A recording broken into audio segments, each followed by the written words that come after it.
The hum of the engines was supposed to mark the start of a routine business trip.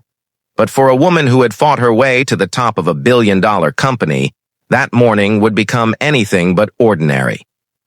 As she stepped onto the aircraft, proud and composed, she found her assigned first-class seat already occupied. The man lounging there didn't just refuse to move. His smirk carried an unspoken message she had encountered too many times before. What followed over the next 20 minutes would turn the cabin into a storm of whispers, force the crew into action, and leave the entire flight grounded before it ever took off from the runway. She had boarded dozens of planes that year alone, her passport thick with stamps and her calendar marked by board meetings on 3 continents.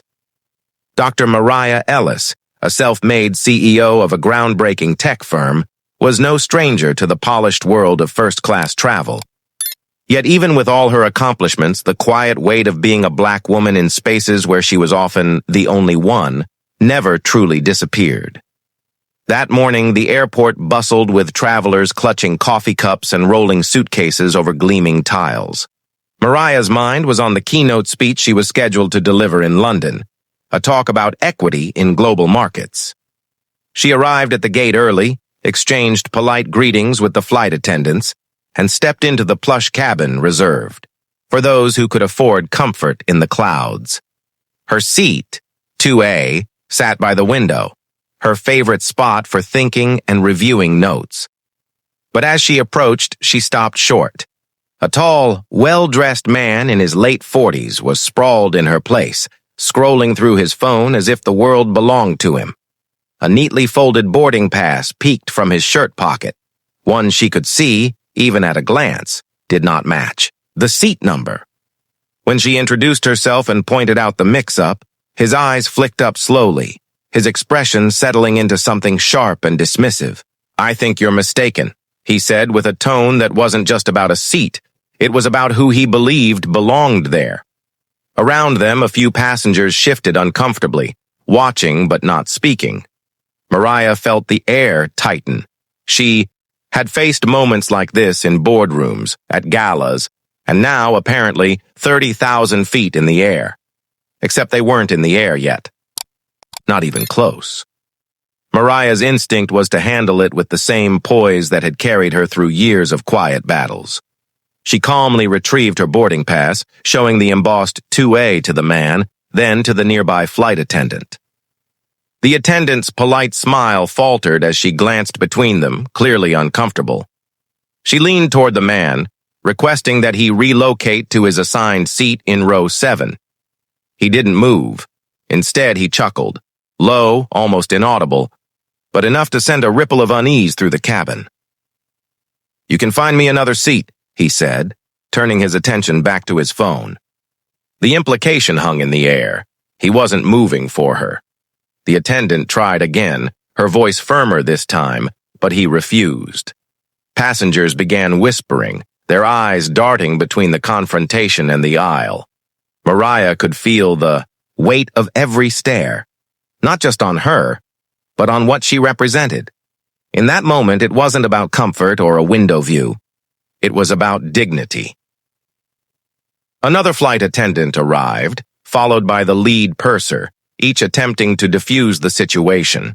The man's voice grew louder, weaving in phrases about being harassed and having rights. The volume drew more attention, and soon the entire first-class cabin was watching the standoff unfold. Mariah stayed silent, her posture unshaken, even as her pulse quickened. She knew that if she reacted with even a hint of visible frustration, the narrative could shift, turning her into the problem. Years of navigating predominantly white boardrooms had taught her the high cost of being labeled angry or emotional. But then the situation shifted. The captain was notified. The protocol required assessing whether a passenger posed a potential disruption to the flight. If he continued refusing lawful crew instructions, the consequences could escalate quickly, and escalate they did. The cabin door remained open, but the air felt stifling. A tense silence lingered between the man and the crew as the captain himself stepped into first class, a rare and unmistakable sign that the matter had gone far beyond a seat dispute. His presence was calm but commanding. He addressed the man with an authority that left no room for negotiation. Comply with the crew's instructions or disembark. The man's eyes narrowed, his jaw set. Then, with a defiance that carried the weight of entitlement, he muttered something, under his breath, a word sharp enough to slice through the thin fabric of civility in the room, a word that several passengers heard. Mariah's stomach tightened.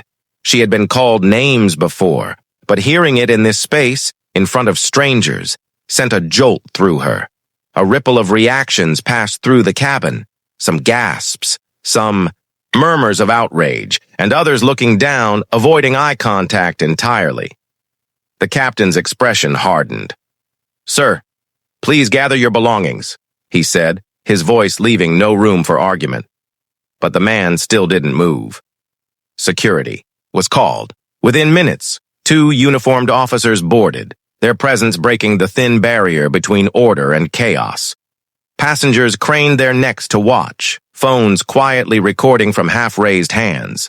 The man raised his voice now, claiming he was being targeted, twisting the moment into a false narrative of victimhood. The lead flight attendant exchanged a look with the captain, then made the announcement no passenger wants to hear. All flight would be delayed while the situation was resolved. In reality, everyone knew what that meant.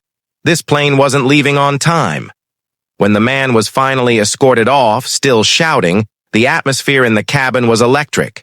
Relief, discomfort, and unspoken questions swirled together. And then, the captain returned to the front, picked up the intercom, and confirmed what many had suspected. The flight was officially grounded. The minutes after the man's removal felt strangely quiet, as if the air itself had shifted. Some passengers leaned toward Mariah, whispering words of support. Others avoided her gaze entirely, as though proximity to the incident might draw them into its uncomfortable reality. The crew offered her a sincere apology and assured her she would remain in her seat, but the damage had already been done. What should have been a smooth, uneventful departure had turned into a public display of something far older and far uglier than a seating dispute. Mariah sat back, staring out the window at the unmoving runway. She thought of the generations before her, of those who had fought for the right to occupy spaces they'd been told they didn't belong in. She thought of the countless subtle and overt moments of exclusion she had endured on her way to the CEO's chair. And she thought about how, despite all the progress, a single encounter could strip away the illusion of equality in seconds. When the captain announced the flight's cancellation, there were groans and complaints from the cabin.